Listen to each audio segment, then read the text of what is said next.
This episode of Dispatches from Planet Albany is brought to you with support by New York State United Teachers, which represents more than 600,000 educators and school-related professionals in New York. Dispatches is also supported by the public affairs firm O'Donnell & Associates. For more information, check out o'donnellsolutions.com. And I don't know why, but I got up on the mic to speak.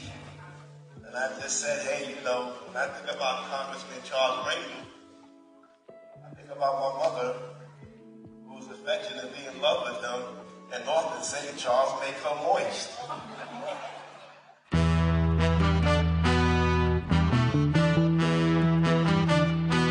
I've also declared war on potholes, so here's the first shot across the bow. Well, as you know, with Planet Albany, there's always something that makes the planet turn. And it's this amazing view of D.C., and Eddie Vedder comes out, and he goes, "You have a cigarette?" And I've never smoked in my life, but if I had, I wish that was the moment. And this strategy takes us from potholes to knotholes. I would like to say it was a pleasure, Mr. Kim. But I'm on the road. I'm David Lombardo, and this is Dispatches from Planet Albany, a podcast about power and politics in state government. And on this episode, we're unpacking the headlines from 2025 with Nick Reisman, the Albany bureau chief for Politico New York. And regular listeners will also know him as my choice for funniest person in Planet Albany. But Nick, I hope you don't feel any pressure to be super entertaining right now, as this is a very serious show. I'm not funny at all. I don't know what you're talking about. Excellent. Before we get into the topics, I'm curious, do you enjoy writing retrospective stories for the end of the year? No, I don't. I think a lot of that stuff can be a little navel-gazy sometimes. And also, we're trained as journalists to always, look forward and look ahead about what's next. So, I mean, I understand the allure of these, retrospective, here are the top 5, top 10 stories of the year or whatever. But, I always like to try to think of it as, what's going to inform in the past for the future. Well, I guess then let's stick with that lens. How much of 2025 do you think will have baggage into 2026? Are there elements of big stories from this year that you think are going to inform, whether it's the legislative session in 2026 or the elections in 2026? Yeah, I mean, I've been saying this to everybody who will listen to me, and it's not that many people, but just screaming into the void. The relationship between the incoming mayor, Zoran Mamdani, in New York City, and Governor Kathy Hochul is going to be massive. That's a huge storyline to follow going into 2026. So much of the mayor's agenda relies on what happens in the building that we're sitting in right now. And everything that he has proposed, virtually everything he's proposed, a tax increase on rich people, and corporations, the universal child care program, the free bus service, that all requires some form of sign-off from the governor and from the state legislature, for that matter. So we're really in an enviable position here to be able to kind of track all of that and what that's going to mean for an incoming mayor who has become something of a national political celebrity, and also what this means for Governor Hochul. And she's got her own political calculus going forward, too, with her own reelection, her Democratic primary challenger, her own lieutenant governor, Antonio Delgado, who's been trying to draft off of the Mamdani momentum. And on the Republican side, you've got Bruce Blakeman, the Nassau County executive, and Congresswoman Elise Stefanik, who are trying to make Mamdani a political liability for the governor as well. So she's at the middle of all of these cross currents, and so much of what happened in 2025 is going to inform what happens in 2026. Well, in that answer, you touch on some of the major headlines from 2025, including Zoran's primary victory, the relationship between the governor and the then, well, I guess still now Assembly member Zoran Mamdani as he transitions to that role of mayor-elect, and the Republican primary. I wonder, though, how big of a story all of these were compared to what is actually going to happen moving forward in 2026. Is this just about laying the groundwork for 2026? Is the political story just something that we enjoy here in Albany, or is there substance to those 3 points that I just laid out. The unifying theme to all of this is how voters are feeling right now. Voters are obviously in a very restive mood. They returned Donald Trump to the White House in 2025. In New York City, they elected Zoran Mamdani, a 34-year-old Democratic socialist who has zero executive experience. Clearly, voters are valuing someone who they deem to be something of an outsider at this point, and someone who is not necessarily part of the political establishment. So what does that mean for policy going forward is a major question, especially if you're a state legislator or you're somebody who's trying to get something done at the state level, be it, I don't know, green energy, what that means for people's utility bills, what that means for in this affordability debate going forward.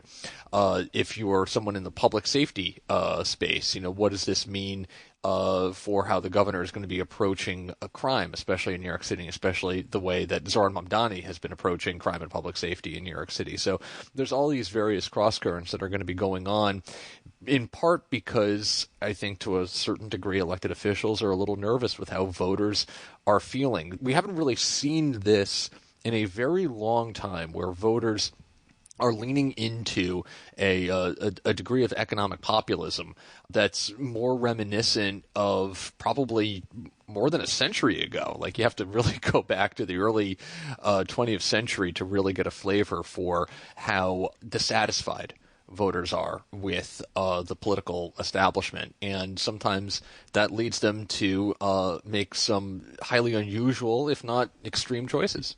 Well, you mentioned policy and the environment, which makes me think of what I felt was the biggest story of the year, and that was the governor's approach to energy and environmental policy in 2025. And this was something that was on display all year long, first with delaying the implementation of so-called cap and invest policies, breathing new life into a gas pipeline that the state had nixed not once, not twice, but I believe 3 times, pausing the implementation of the so-called All-Electric Buildings Act, and embracing nuclear energy with both arms. What do you think of the idea that that was one of the biggest substantive changes or issues in Albany this year? I think it is part and parcel with where Governor Hochul probably sees the electorate and probably sees her own political concerns. Obviously, energy is a massive issue. Just ask anyone who has a Con Ed bill, quite frankly, at this point. Sure. Routinely, you're talking about bills that apparently are in the, hundreds of dollars. So this is a deepening concern for the governor to apparently put the brakes on some of the green energy stuff that we've seen come out of here over the last couple of years, and maybe make a little bit of a course correction. She's been talking with the Trump White House about pipelines. Sure. Also, she's been talking with them about nuclear energy as well. This, I think, falls under the broader affordability rubric and conversation that's been had over the last couple of months now. I mean, it's buzzy and cliche to say it's all about affordability and the cost of living, but it really is. And I think what we're seeing with the green energy stuff in particular is the governor's effort to try to diffuse something that could be a political liability for her going into next year. Now, is she going to turn around? Is she going to pull an Andrew Cuomo and turn around and then go back to the environmentalists after the election? I'm referencing Cuomo banning fracking after the 2014 election. It's very possible. She may try to get some political distance for herself before going back on some of these green energy moves ultimately.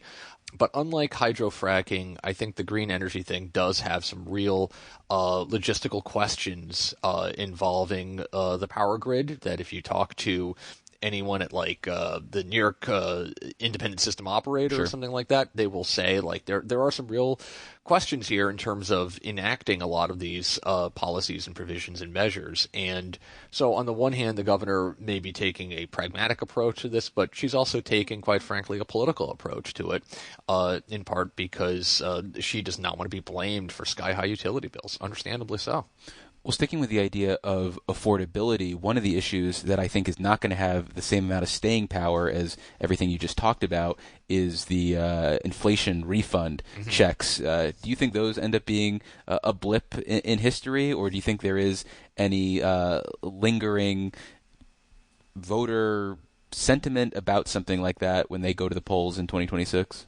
I mean, quite frankly, it's weird she did it in a non-election year for herself. It makes me wonder if she does it again this year in 2026. But typically, you get those inflation refund checks, quote unquote. You get some sort of rebate from the state when, not to sound cynical about it, but when the governor's up for re-election.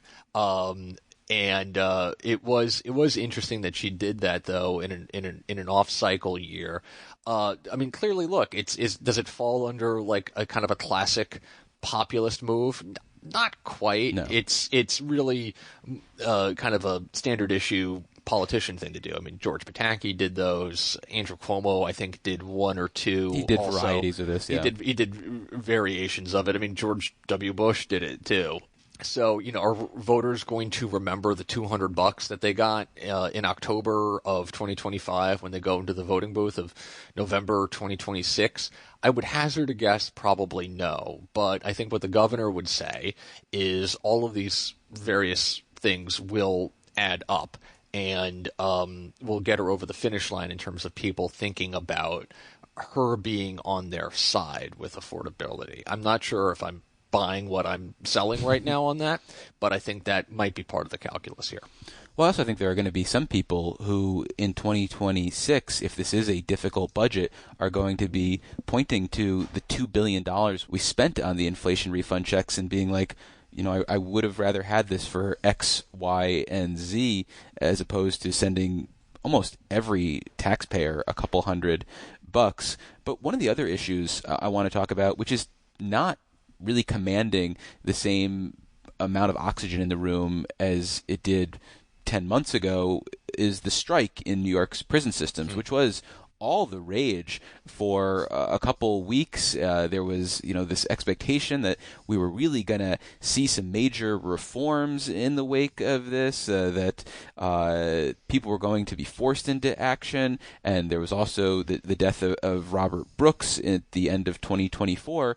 But ultimately, the only action we got was some commitments from the governor to have a halt committee, which is basically dead on arrival in the legislature in 2026, and the adoption of some omnibus corrections bill that was watered down compared to what criminal justice activists had wanted. Is this predictable in the sense that this issue is kind of a quagmire, and unless they're really going to open up the issue and look under the hood and really tinker around with it, this is all Albany lawmakers are everybody going to do? Well, I think it's important to go back and look at what the governor said in the middle of that prison strike. I think it was like mid-February at this point. And we asked her, what's going on here? Mm-hmm. And, she gave the usual, I'm going to be resolute here with this. This is an illegal strike, and anyone who is, really participating in this, they're going to lose their jobs, etc. But she also said at the time that she does want a wholesale change to the corrections system in New York State. She did talk about making a sweeping wholesale reform. Now, look, to be fair, maybe we will see in her State of the State or her budget presentation a concrete plan for tackling the problems in New York's prison system. And also, to be fair, these are problems that predate Governor Hochul. Mm-hmm. This is stuff that has been clearly building up for years, if not decades, in New York's prison system. Although the latest resentment is a product of a 2022 bill that she signed into law. With the solitary confinement. Exactly. Right. That's correct. But, the closure of these facilities, the winnowing down of, only a handful of inmates now compared to where the system was 30, 40 years ago, things have drastically changed, and clearly the state did not adjust its policies in a functional way to ensure that you wouldn't have a situation like we saw last year that's now continuing into next year. But it is going to be important to watch, and quite frankly, it's going to be important for us and our colleagues to asked the governor frequently, you said you wanted to make wholesale changes and reform to the prison system. Where are we at this point? Sure, she's going to want to have that conversation in 2026. Right, especially, again, in an election Right. year. I mean, that's all going to be hanging over this. And will she want to, open herself up to what is obviously a controversial and politically delicate situation? I will say this. I do question just how politically concerning something like this is for her. A lot of voters aren't necessarily going to be voting, quite frankly, based on whether someone has access to solitary confinement in New York's prison system. At the same time, most of these prisons, by design, are located in rural areas that are largely isolated from urban centers, and that's created its own series of issues, clearly, that we probably don't have a lot of time to get into. But I do wonder just how whether the political fallout from something like this is going to be as damaging for her. For the holiday season, Dispatches from Planet Albany is offering a special gift when you support the show. A $50 contribution or recurring commitment of $5 a month gets you a 12x9 poster celebrating life in Planet Albany. More information, including a link to donate, can be found wherever you listen to this podcast. Some challenges need someone who simply won't quit. Modern Advocacy brings tenacity, strategy, and unwavering follow-through to every client it serves. Learn more at modernadvocacyllc.com. Support for Dispatches from Planet Albany provided by National Fuel. Natural gas delivers affordable, reliable energy to millions of New Yorkers every day. Trusted utilities are committed to keeping homes warm, businesses running, and communities thriving. Natural gas is a critical part of an all-of-the-above energy strategy, one that prioritizes sustainability for the Empire State's future. Learn more at betterplannobans.com. Thinking about the state budget, there were a couple items that the governor was resolute about getting in there at the end, and were the reasons why we had a late budget, and those were restrictions on smartphones in schools, an expansion of how involuntary commitment could be used, restrictions on masks, and changes to the process of sharing evidence in criminal trials. It really seemed like those last three all got pretty watered down in the final budget, and it was the smartphone restrictions which basically emerged as the governor had initially proposed, and I think that ends up being one of the lasting legacies of this budget and possibly this legislative session, given the scope of something like this. And for Kathy Hochul, Governor Hochul in particular, too, I think this could be like a legacy piece. Do not underestimate how much anger exists on the Republican side, on the Democratic side, with tech companies, with social media firms and platforms, with the smartphone industry. And the banning of cell phones or limiting of access to cell phones for students during school hours is probably going to wind up being one of the most popular things that Kathy Hochul does, and potentially one of the most impactful things that the governor has done during her tenure. It is tough to fathom just, I think, how much of a pushback there is among families right now when it comes to screen time, especially post-pandemic, post-COVID, where a lot of kids were simply stuck in front of their screens learning, which clearly, even then, but certainly now, it's fair to say, was a suboptimal situation when it comes to a lot of kids learning.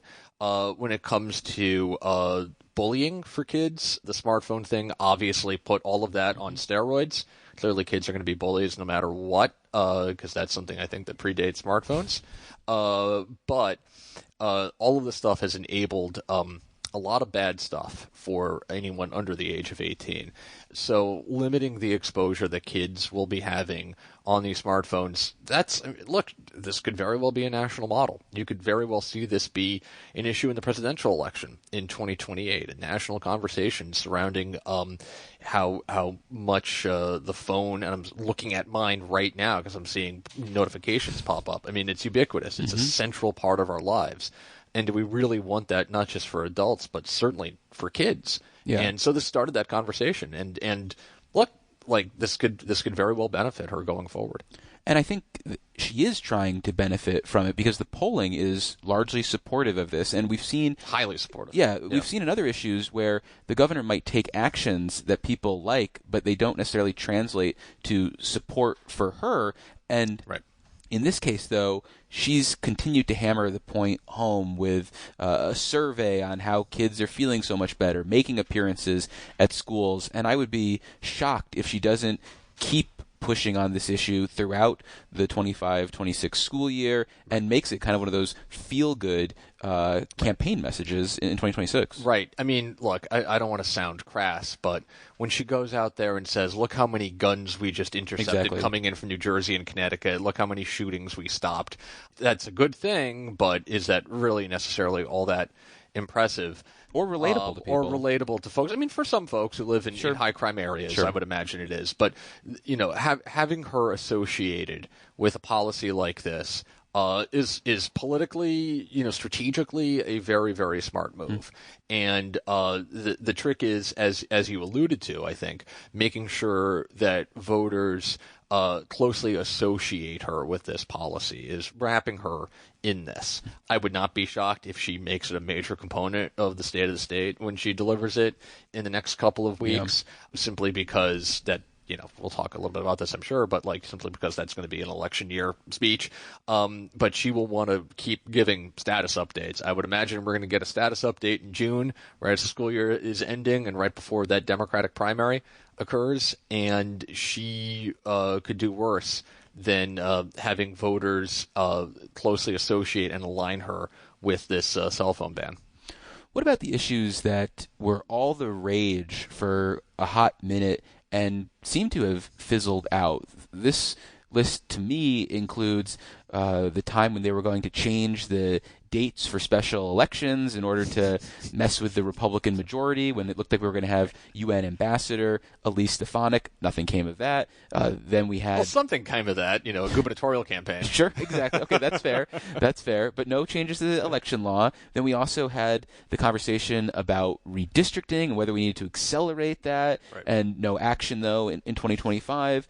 And we also had so much conversation about all the changes that were going to come from Washington, D.C., and how we need to be prepared for cuts. But for the most part, we haven't had to respond to anything like that in 2025. It was kind of business as usual when it comes to the budget and the budget process. That was obviously adopted before H.R. 1 was signed into law by President Trump in July.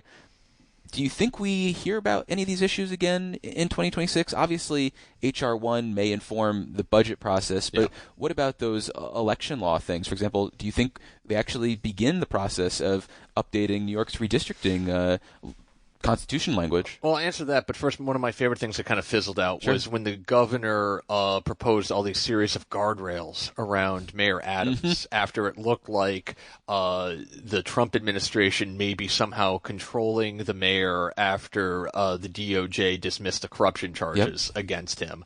And look, I mean, obviously Mayor Adams cozied up to Trump after he won in 2024.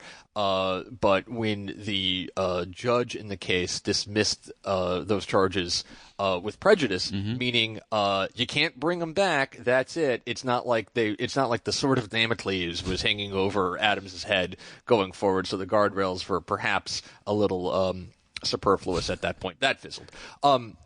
I'll take a couple of the ones that you mentioned. The first being the federal cuts. I think that's still going to be kind of an omnipresent issue going forward in the budget. $3 billion in the healthcare reductions, that was nothing to sneeze at. They did have to deal with that, and essentially the unwinding of how the state receive funding under the Affordable Care Act is a big deal, and that's something that they're going to have to deal with. It's not something that's like kind of front and center right now, but I suspect as the budget process moves forward, they're going to have to find ways of contending with that, and whatever cuts could potentially also come up. I would also not be surprised if the future threat the threat of future budget cuts leads to increased talk of a tax increase, most likely a corporate tax rate increase. It's something that the governor's already alluded to last month, saying she doesn't want to get backed into a corner on taxes at this point because she simply doesn't know what the federal government is going to do. So all that talk around spending reductions and spending cuts at the federal level could very well matter when it comes to the tax conversation here in Albany. So that's one. Two, the redistricting component of it, there were all sorts of kind of wacky Hail Mary ideas that they were trying to come up with to reopen the redistricting process here in New York, as we saw Texas and California, and then a handful of other states, most notably in the last couple of days, Indiana, reopen or at least attempt to reopen their redistricting process, California and Texas being the most high-profile examples. New York's constitution kind of makes it pretty ironclad. You can't do it in the middle of a term unless there's some sort of legal challenge. Right now there is a legal challenge to, I believe, the way Congresswoman Nicole Maliotakis' district is drawn. I would imagine that if they are successful in this, and it is kind of a bank shot, but if they're successful in it, I could see that district being a very Park Slope district and not so much of a Staten Island district. But the thing to watch out for there is a constitutional amendment, and whether there will be a proposed constitutional amendment on the Democratic side to essentially unwind all of the feel-good, good government stuff that was done on redistricting now close to more than a decade ago, right? It was 2014? Yeah, with the the now late Mayor Ed Koch pushing this. Right, and this was, there was a whole effort, Andrew Cuomo cut a deal with the legislature to do this, but essentially they got the nonpartisan redistricting amendment through. And this was a big, good government win. The Democratic thinking at the time was, even if we do nonpartisan redistricting, we're going to win because it's such a Democratic state. But they were not anticipating how redistricting would be part of the broader red state versus blue state political battle that it is now in. And so all of those arguments from 10, 12 years ago have been thrown out the window. And I would not be shocked if we start to see first passage of a constitutional amendment to essentially put the redistricting process back in the hands of a Democratic-controlled state legislature, and that will be very, very interesting to watch, and especially how that amendment will be worded as well. Well, finally, we were talking off-air about another issue about 2025, and that was your favorite movies of the year, and you are a Renaissance man of sorts. So we contain multitudes. We do. We have lives outside of this building. And would you like to give the listeners a little taste of what you thought were some of the best films of the last 12 months? I don't have a top 10 list. I do have like 3 or 4 movies I really genuinely enjoyed this year. Okay. Two of them are horror movies. Typically, I don't like horror movies because I think they're kind of mindless and a little nihilistic. But I recommend Sinners. Yep. Which, the music in that movie was just spectacular. What an auteur performance by Ryan Coogler directing that movie. And the other horror movie is Weapons. I think that is the best movie of the year, arguably. Just a great mystery, tremendous tension. And for the squeamish, do not watch the climax of that movie. But it is an incredible payoff at the very end. I think Weapons, I just adored that movie. Thought it was great. And over the weekend, doesn't count because I didn't see it in the theater. It counts. Netflix. I'm no snob. I watched the third Knives Out film, which has an Albany connection to it. Partially, I guess, takes place in Albany. Yeah. But it's I like the Knives Out movies. I think the third one, the most recent one, is probably the best one yet. So highly recommend Knives Out, Wake Up Dead Man. And what about the idea that the best comedies this year were also very dramatic films? I think about One Battle After Another, which had a lot of laughs interspersed with some very serious... It was Madcap. Okay, yeah. Madcap, I think, is the word for that movie. I laughed at the end of Weapons. Yes. Just because it broke the tension in that film. Yeah. I'm not going to give away any spoilers, but a lot of people were shocked that I was laughing so uproariously. Oh, yeah. At the end of it, but there are a lot of moments that are worth not just a chuckle, but maybe a loud guffaw during Weapons, especially when Aunt Gladys sort of just jumps on the scene. Yeah. I mean, again, you don't want to give away too much in that movie, but so in that sense, I thought it was kind of a comedy. Well, we've been speaking with Nick Reisman. He is the Albany bureau chief and potential film critic for Politico New York, maybe? This is just an internal monologue that I have of myself about movies, so I'm glad I finally got a chance to talk about it. Well, thank you for all of your insights, Nick. We appreciate them. Thank you.